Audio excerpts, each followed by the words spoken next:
I eventually found my way into a group called the Pulp Revolution, or the PulpRev as it was known on Twitter, with a bunch of people who were looking into the way fiction used to be a long time ago, back in the magazine days. And what we ended up doing was we were discovering a whole lot of sorts of stories that were out of print, that were suppressed, for lack of a better term, and so forth. And we started taking inspiration from that and started making a lot of noise. And ever since then, a lot of the stuff I've been making has been more in the vein of that old classic pulp stuff that really, really spoke to me back then.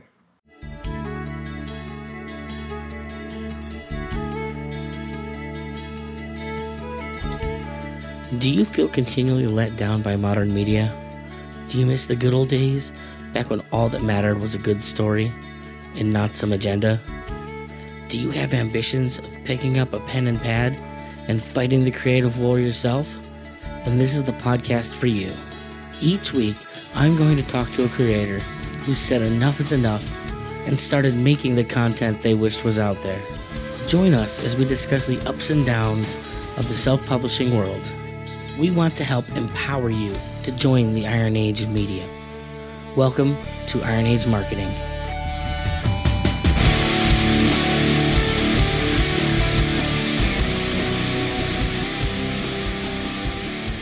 Welcome, everyone, to another episode of Iron Age Marketing. I am Nicky P, as always. Today's guest is JD. How are we doing here, JD? Do good. How are you? I'm doing all right. As I said, I woke up this morning to some hail damage in my garden, and that's always a nuisance, we'll just say. Luckily, it doesn't happen too often. So today, we're going to be talking about you, what you create, and try and help some other people, have a little bit more success than they've been having.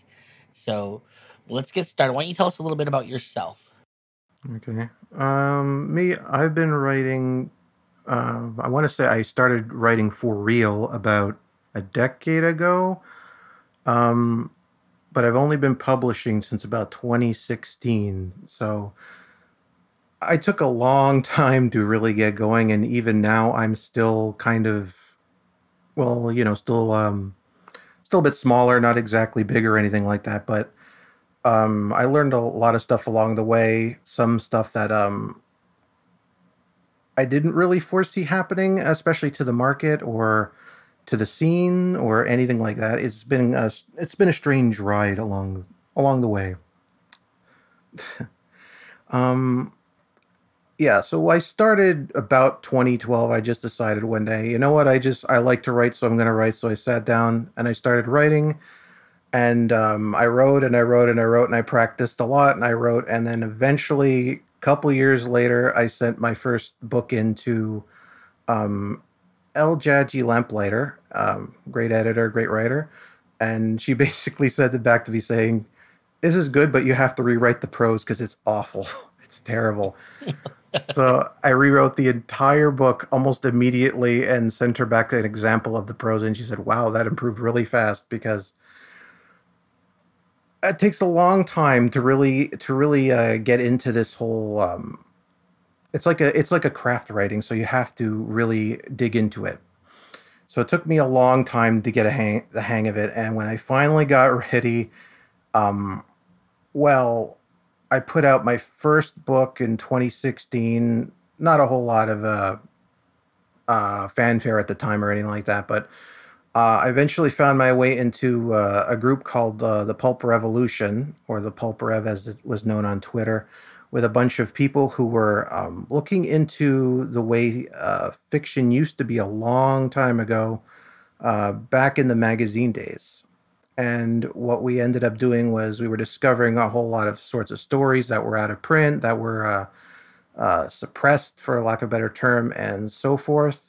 And we started taking inspiration from that and started making a lot of noise. And ever since then, a lot of the stuff I've been making has been more in the vein of that old classic pulp stuff that really, really spoke to me back then. And I think it's really spread a lot too. I see a lot more people talking about, like, pulps influence pulp style stuff now than I did back then. So like things have really changed.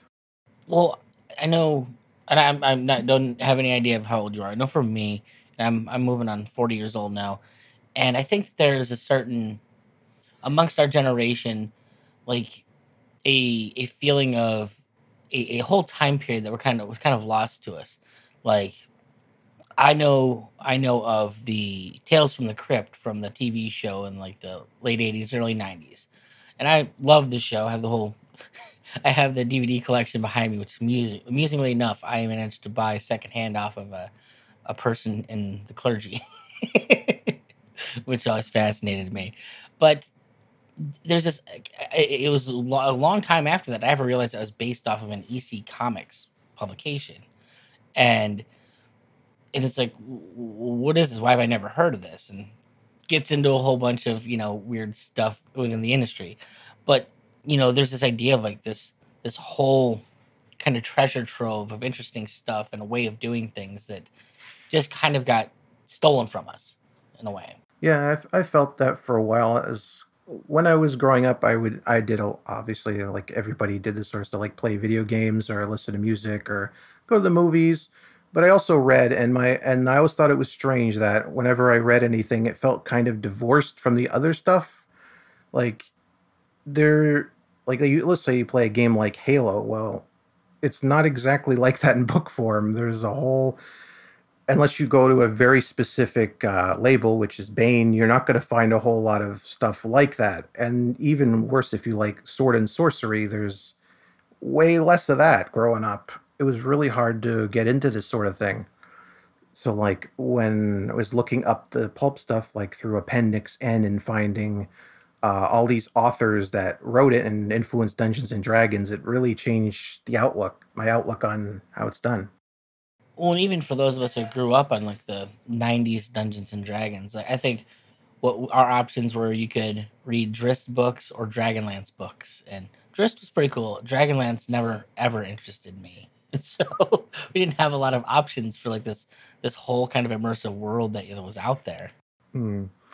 It was just feeling like a strange divorce in what was being put out and what like I thought was supposed to be put out. So when I discovered the pulp stuff, it was like a bunch of connections just made sense, and like, oh, okay, then so we can actually do stuff like this. And at the same time, uh, that was happening. Also, like Kindle was finally becoming a thing, and people could publish. So all of a sudden there's all kinds of independent artists out there and writers, and I'm finding all this sorts of groups and people, and none of that was even thought of as possible years ago. I never thought it would be anything like that. When I started writing, I just thought, well, maybe I'll put something out and maybe somebody will read it. I wouldn't even know where to begin back then. Yeah. Well, and like I said, for me, like I grew up. I'm a horror guy. That's how I got into all this stuff. And I think I read Stephen King's On Writing and discovered, oh wow, these are all the things that he was inspired by. And ultimately, went back and started reading some of this. Like, wow, this is way better than even King is. Like, it's a whole new way of doing things to me. It's how I discovered Lovecraft and all that. Um, it's funny you talk about the prose thing because it's like, while King is probably one of the most famous, authors in the horror genre out there, he's never been my favorite, and part of that has to do with the fact that he writes a good story, but I think that there's far better writers out there. And like when I put him up against someone like Clive Barker, whose just command of the language is so much superior, it's like it's it's weird to me that like he's the name and Clive's kind of like just like an obscurity. But then again, he's also a lot darker than I think King ever got. So Yeah, it's a weird thing too, because like in, let's say, the 80s, for instance, there were horror was huge in movies. And even now you go back, I still go back and find movies I didn't know about back then, and it's, wow, this is quite out there. But I also like read a lot of the fiction being put out back then, and I got to the point where it's like, this feels like a third of it is filler and should be cut out. I was like, I reviewed a bunch of it on my blog a while back, and I just like got that impression every time I read it. It's feel like this feels like they have to put it in because the publisher told them it has to be a certain length, and it kind of takes you out of it a little bit. Yeah, absolutely. And again, nowadays, of course, you don't have to worry about that. You can make a story as long as you want it to be. Well, I mean, because there's none of the gatekeepers, it's the whole system changes. Nobody's saying, look, if we don't have 150 pages, you're not going to have it out there. You say, well, I want to make it 80. Maybe I'll tack on 20 pages of a side quest or something like that. You can do whatever you want. Um, so you kind of moving past where you came from and how you got into this whole thing. What are you working on now? What is the current thing for you? Well, bunch of things. I'm usually working on a lot of things at once, but I just put out a Kickstarter campaign that ended for the Gemini Man series, which was originally done by Silver Empire Press, who went out of business a few years back. So they gave me back the books, and I wanted to put them back out, but obviously I had three books and had to figure out how to put them all out for everybody to read. So I put a Kickstarter, and I was for basically an omnibus cover for all three books in one, and I had stretch goals for bonus stories that got reached. So I'm currently writing one of those right now. The first one was sent to the editor, and the second one I'm still outlining. And at the same time, I'm writing another story for a magazine submission period that's coming up very soon. Oh, right on. I'm curious. So I'm curious about how many magazines are there out there that like open submission for this type of work.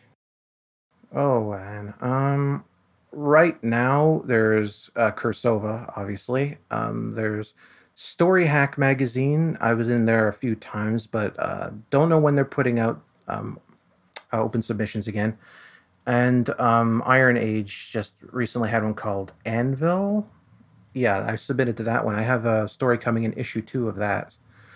Um, Aside from those three, there are a bunch of other ones that tend to come and go. I think there's one called Silence and Star Song, which is a science fiction magazine for, I think, Christians. So it's like C.S. Lewis space trilogy sort of thing. Um, Other than that, I'm not aware of any ones that are open on a more consistent basis. Some of them come and go. There was one a couple years ago that just disappeared and then came back with like a random anthology and disappeared again, and I can't remember their name. Well, from from what I know a couple of the publications you're talking about, and most of these tend to be like one or two guys that are running the whole thing. So I imagine it's, hey, when the day job's not calling, we've got time to put out the book, we do it kind of thing. Um, but I do feel like the industry certainly is taking taking a turn in that I think more people are finding it, more people are becoming disgruntled with like what the mainstream offers, certainly. And I think the what's struggling right now is the in like the ecosystem building up outside of like what used to exist. It's like you mentioning like four or five books off the top of your head that put out this kind of material. Um, I mean, that's how many there used to be back in the day. We'll go back to the 90s. How many different or how many different publishers were putting out short story material? Mm, they were even harder to find then.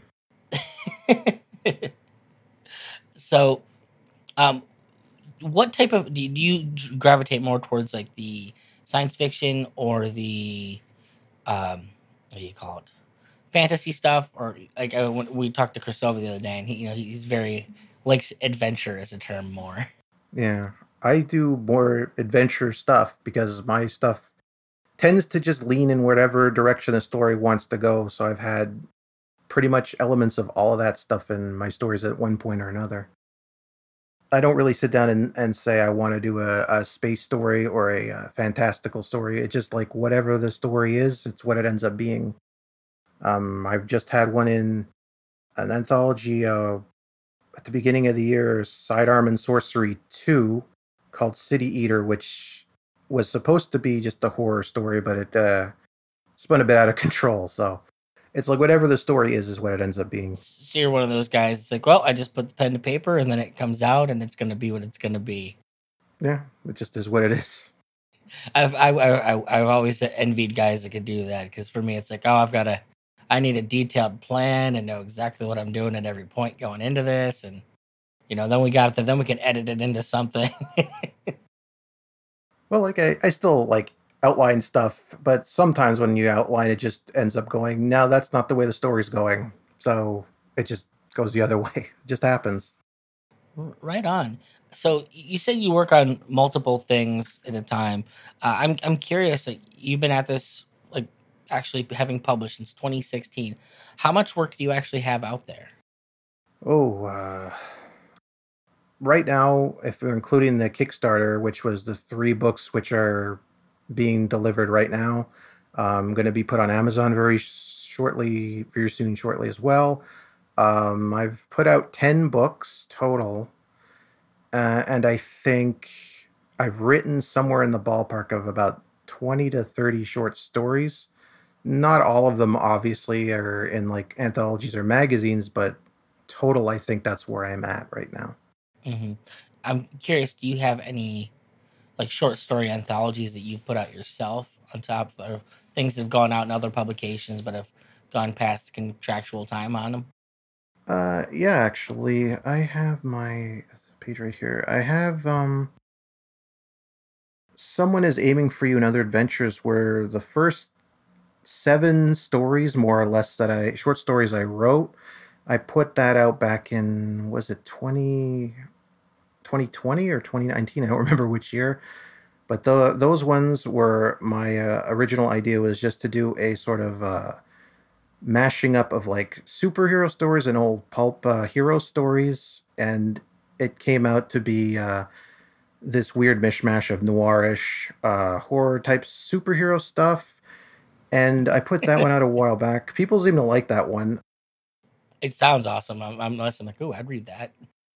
Yeah, I put seven stories in that one. They all kind of link together, in kind of an overarching narrative in a way. You can read them standalone or read them together and get something else out of it. I like doing my short story collections like that. But that's the first one I did. I also have another one in the works right now that Kursova, of all people, is putting out next year, which should be interesting. That one is a lot harder to describe because there's planetary swords and planet, space cops, and all kinds of different things. Ooh. Yeah. So you mentioned something there I'm going to key on, just because it reminds me of why I hated the X Files after a certain time, and why Fringe got terrible really quickly. Part of what made the X Files awesome was essentially it was a monster of a week adventure show for most of the show's run. The issues always crept in when they started paying more attention to the overarching storyline. Like, when you just hint at there's more to going on, everything functions beautifully. Let the episode be the episode. It's its own story, and maybe there'll be like little bits and like pieces of things.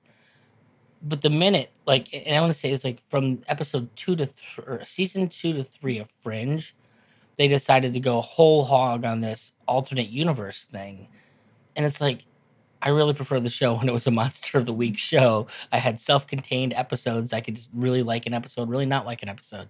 And then you start focusing, everything becomes subservient to this greater plot. And it just kind of, to me, it just certainly doesn't work in television. Like, even when I think of books, like, you've got the Dark Tower series by Stephen King, this big, long, arcing narrative that's going on. But what makes it good is, like, the overarching narrative is just kind of like there. You know that it's going somewhere because it's in a book series mostly, and he'll hint to little pieces of the broader story. But he does that in all of the other books of his, like, world too. Like, so it's like, what books aren't part of the Dark Tower story? At this point, I can't think of one. Like, there's, you're pulling in Dr. Callahan, or what is it, the Father Callahan from the Salem's Lot into the story in like book 6 or 7. So it's like, though, it's I like things that tie together but aren't slave to some overarching narrative. They have their own life to themselves. So the idea of that as a short story, like it's like that feels to me like the way it's supposed to be done. Like, hey, there's a loose something here, figure it out for yourself. Yeah, that was a thing we were kind of playing around with in PulpRev for a while. Raul Nyanzi did one called "The Perils of Sasha Reed," which is a kind of intergalactic story of a race girl who gets caught up in precarious situations and always has to fumble her way out of it and in strange ways. But he would put out like a bunch of stories in a collection, and they're all like connected to each other, but only in the sense that it's an overarching thing. But you can read them all standalone, and they perfectly were perfectly fine. And I like that idea, and I kind of hope that is what ends up taking off more in the future. Because I also don't like those sorts of stories where you're enjoying it and all of a sudden we're going to focus on this one thing to the exclusion of Ugh. everything else, and then it just gets boring. Well, it's like I can't remember what it was back in the day, like with Lovecraft, like there were a lot of other writers that decided that they really liked that Cthulhu mythos, and then they'd start like incorporating elements of it. So it's like, okay, now we're kind of positioning these things in a universe that you don't really have anything to do with each other necessarily, but there's this idea that you kind of place them together because of this one little thing that ties them together in a small way. That's to me just way more interesting. Yeah, I agree. I just like I don't even remember where that came from. Like originally, I think we were talking about serials and then standalones, and people were going on about how come nobody does a standalone anymore, or how come everybody does a serial, but it's always like delving into one thing. And then I think we eventually came to the conclusion that well, you can kind of have them both because you can kind of have an overarching idea, but you can also keep that idea and tell any story you want as well on top of it. And I think that's more interesting. Well, it's like more of like a appreciate having an overarching theme than like an overarching story. Yeah, like that. So now, in the time that you've been doing this, I'm curious, what are the things that you have found for you have been the most useful when it comes to building an audience or keeping, for me, which all boils down to keeping communication with your audience. I will note that really the thing that drew me to you on Twitter, is where I discovered you, is you have a lot of interesting thoughts on things that have nothing to do with writing. In particular, your music posts always fascinate the shit out of me because you just like a very very wide variety of musics from all sorts of ages. Yeah. Yeah, I remember back when I started because when you start, you're on your own no matter who you are. You just have to figure out how to reach an audience. And I'm just sitting there with a book going like, okay, what am I supposed to do with it? I can't just go up to people and say, I have a book, read the book, because that's obnoxious and nobody's going to do that. But at the same time, I don't really want to do that because I don't just want to treat an audience like an economic unit, for lack of a better term. The whole point of art is to communicate. It's back and forth. So I like to use social media as a way of just communicating with people, learning what people like, sharing what I like, maybe learning new things. And sometimes you get ideas or join groups that have similar ideas or new ideas you never thought of. So it's a nice mix. And I think the best thing that ever happened to me as a writer was originally finding the whole Pulp Rev group because we're still around a lot of the same people. We still talk about stuff. We still share ideas. We still encourage each other, and we're still putting out stuff, and we're meeting new people as well. That's one of the reasons the whole Iron Age thing coming up was nice to see because it was good to see other people also getting into this sort of thing. And to me, it harkens back to one of the things that with my client base and with the podcast, and I've always tried to harp on, and it's funny that I harp on it because and every author I talk to says pretty much the same thing: is that it's relationship building, like the thing that's going to help you no matter what. And it's either with the relationship you build with your customers, the people that read your books, or the relationships you build in the industry.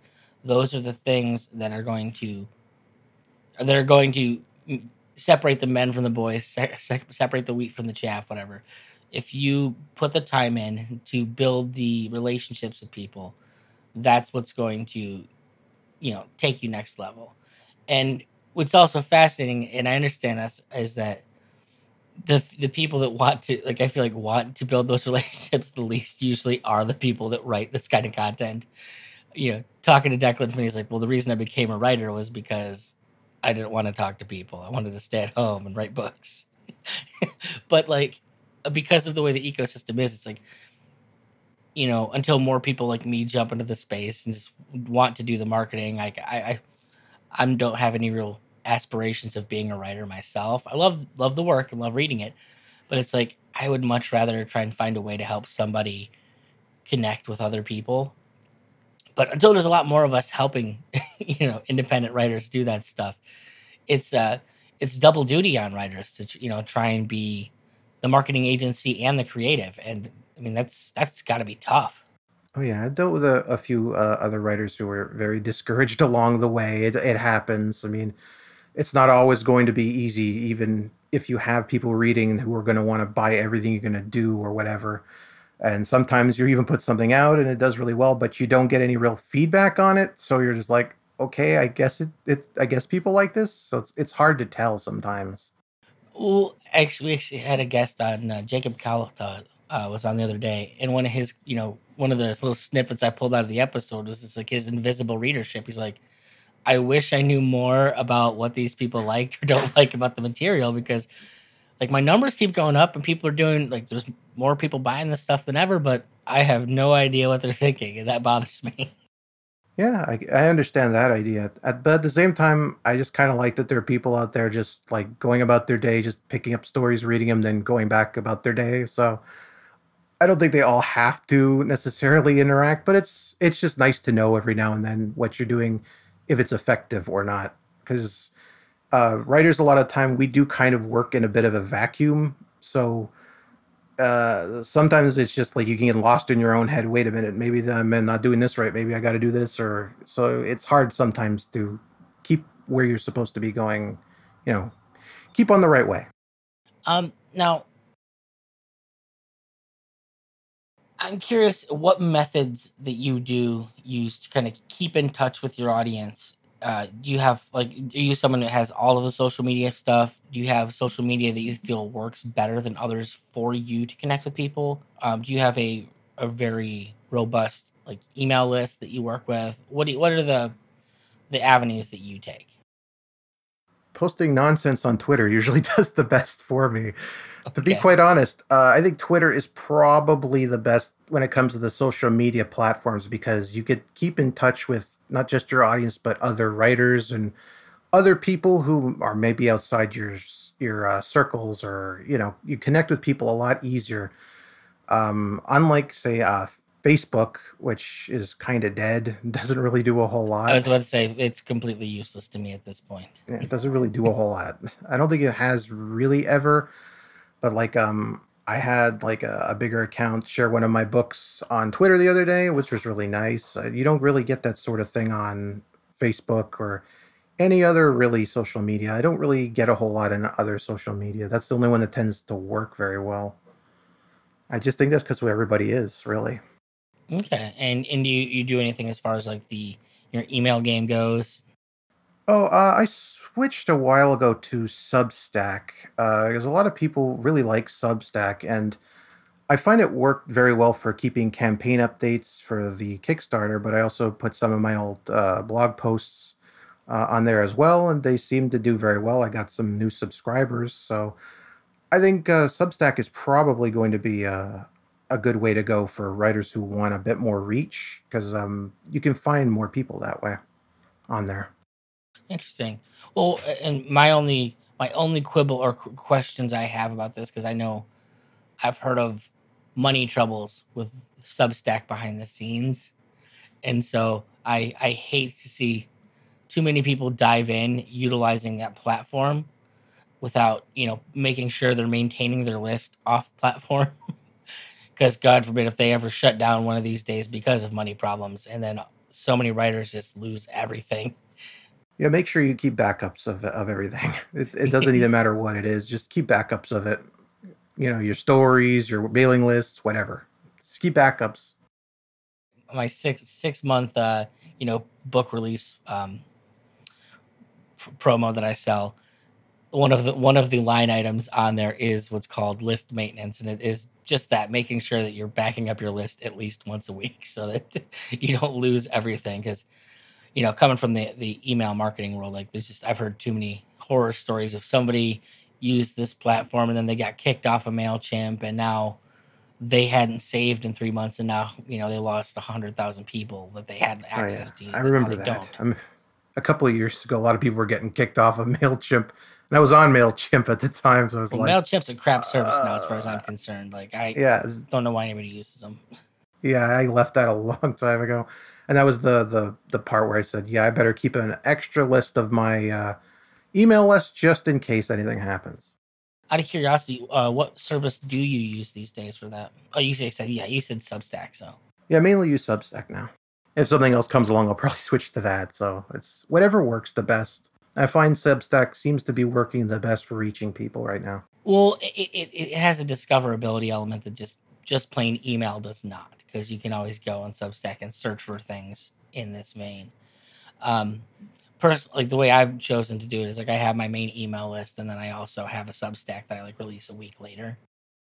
So it's like you can kind of, hey, it's cool that you're over here, but I'd really rather have you over here on my list. So you can get it a week early if you come over. Well, thank you so much for coming on today. Where can I send people to learn more about you and what you have going on out there?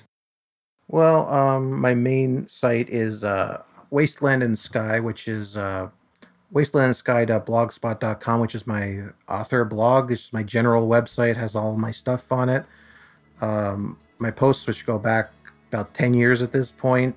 Some free stuff is on there. All my works are listed. That's the main place to go. Right on. Well, once again, thanks so much for coming on, and hopefully somebody managed to pick up something useful today. And if not, I'm sure they're gonna have to go and read some of what you've done, because it all sounds incredibly interesting to me. You have a good one. Well, you too. Do you fancy yourself the next Tolkien, Lewis, or Barker? Maybe you just have something subversive to say. Hopefully this podcast is helping you. But maybe your ambitions are just a little bigger than you can handle on your own.